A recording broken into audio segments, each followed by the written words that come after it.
और जो ना चाहे उसे मिटा देता था। हेलो सुपर इंडियंस, मेरा नाम है प्रशांत और स्वागत है हमारे आज के सलार के रिव्यू में।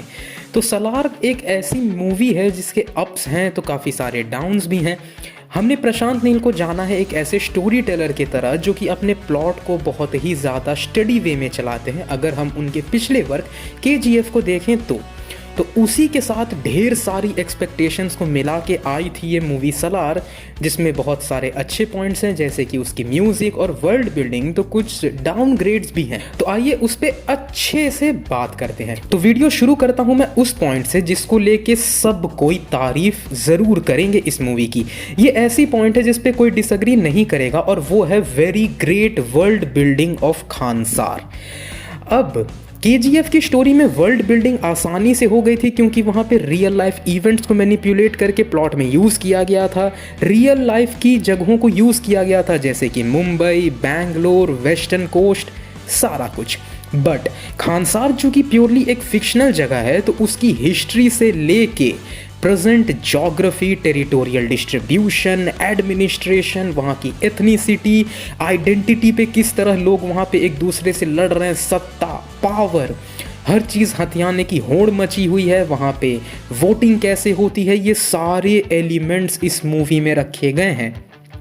तो आप सोच सकते हो प्रशांत नील ने बहुत ज़्यादा मेहनत किया है खानसार के वर्ल्ड बिल्डिंग में।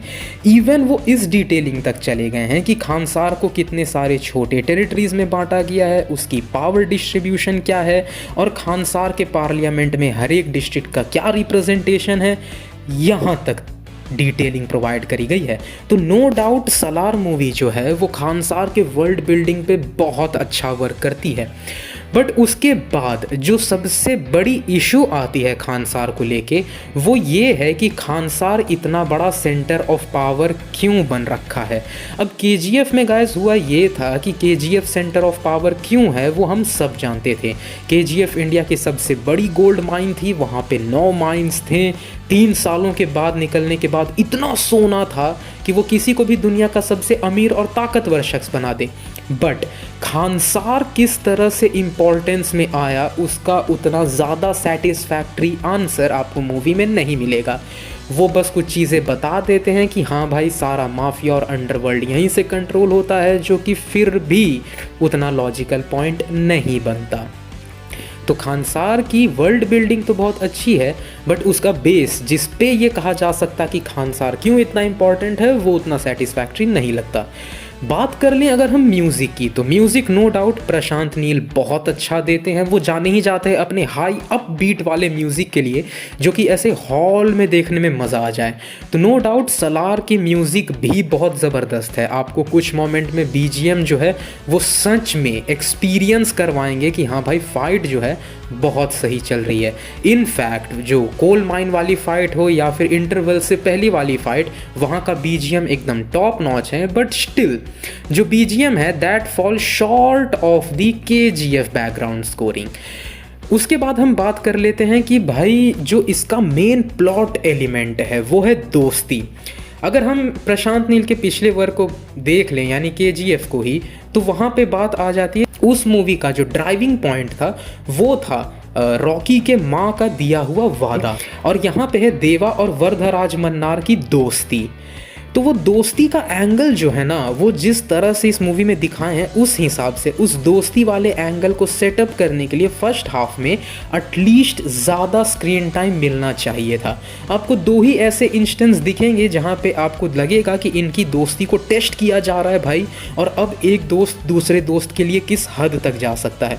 वो सिर्फ 2 ही इंस्टेंस दिखते हैं जो कि उतना ज़्यादा सेटिस्फैक्ट्री आपको नहीं लग पाएगा कि भाई फिर ये क्यों एक दूसरे के साथ इतने एक्सट्रीमिटी तक जा पा रहे हैं। अब ये क्यों मैं कह रहा हूँ लो स्क्रीन टाइम मिला है इस दोस्ती को, क्योंकि उसे मैं अगले वाले पॉइंट में एक्सप्लेन करूँगा जो है absurdly long screen time for Shruti Haasan. हाँ जी, ऐसा लगने लगा कि KGF में रीना के कम स्क्रीन टाइम को कंपनसेट करने के लिए प्रशांत नील ने यहाँ पे श्रुति हासन के एंगल को डाल दिया, वो भी ज़्यादा स्क्रीन टाइम के लिए। श्रुति हासन और उसके पिता कृष्णकांत, इन दोनों का इम्पोर्टेंस फर्स्ट हाफ में आपको इतना ज़्यादा दिखाया जाएगा कि फर्स्ट हाफ में पूरी की पूरी स्टोरी ही जो है वो इन दोनों कैरेक्टर्स के लिए घूम रही है कि श्रुति हासन को रेस्क्यू करना है, बचाए रखना है, ये वो। अब उस चक्कर में फर्स्ट हाफ का इतना ज़्यादा टाइम चला जाता है कि पूरी की पूरी मूवी के प्लॉट को सेकेंड हाफ में शिफ्ट करना पड़ जा रहा है, जो कि किसी भी तरह से इम्पॉर्टेंस रखता ही नहीं है सेकेंड हाफ के लिए। ऐसा लगने लगता है कि श्रुति हासन को बस इसलिए मूवी में इतना देर खींच दिया गया ताकि एक कैरेक्टर मिल सके जिसे बैठ के खानसार की कहानी हम सुना दें, तो बस इसलिए वो श्रुति हासन के पॉइंट को इतना लंबा खींच दिए हैं। तो मैं ये सोच रहा हूँ कि वो श्रुति हासन के स्क्रीन टाइम को वो कम कर सकते थे और उस बचे हुए स्क्रीन टाइम में वो उनके दोस्ती वाले एंगल को ज़्यादा दिखा देते तो बहुत ही ज़्यादा सेटिस्फैक्ट्री ये मूवी बन जाता। उसके बाद जहाँ पे ये मूवी वीक पड़ी है वो ये है कि फर्स्ट हाफ में लिटिल टू नो ग्रोथ है प्लॉट का। लिटरली गाइज, फर्स्ट हाफ के आखिरी 15-20 मिनट को अगर मैं छोड़ दूँ जहाँ पे ये लोग म्यांमार बॉर्डर के पास होते हैं, अगर उस मोमेंट को मैं छोड़ दूँ तो फिर कोई ग्रोथ नहीं है फर्स्ट हाफ के प्लॉट में। लिटरली कोई ग्रोथ नहीं है। वो चूहे बिल्ली वाला ही खेल चल रहा होता है, इसको ढूंढो, उसको पकड़ो, मुझे वो चाहिए। आपको एक तरह का एकदम पाइलअप होता हुआ महसूस होगा कि भाई जो ये थ्रिल है वो पाइलअप हो रहा है कि 7 साल पहले क्या हुआ, 7 साल पहले क्या हुआ, बट जैसे वो पाइलअप होता है फिर वो जो हाइप है वो वापस से डिज़ोल्व हो जाता है ये श्रुति हासन की वजह से। तो जो फर्स्ट हाफ है ना वो बहुत ही ज़्यादा स्लो हो गया, इतना ज़्यादा कि प्लॉट जो है उसमें कोई ग्रोथ नहीं है। आखिरी के 15 मिनट में आपको अब लगेगा कि प्लॉट चलना शुरू हुआ है। अब इन वजहों से हुआ क्या, कौन कौन वजह हैं कि भाई एब्सर्डली ज़्यादा स्क्रीन टाइम दे दिया गया श्रुति हासन को। पहला हाफ का जो प्लॉट है वो बहुत ही धीरे बिल्ड हो रहा है, बिल्ड भी नहीं हो रहा, इनफैक्ट वहाँ पे कुछ ग्रोथ ही नहीं हो रहा था आखिरी के 15 मिनट को छोड़ के। तो मूवी की पूरी स्टोरी, खानसार की पूरी स्टोरी को सेकेंड हाफ में शिफ्ट कर दिया गया, जिस वजह से सेकेंड हाफ बहुत ज़्यादा क्रैम्ड अप है गाइस, बहुत ज़्यादा क्रैम अप है।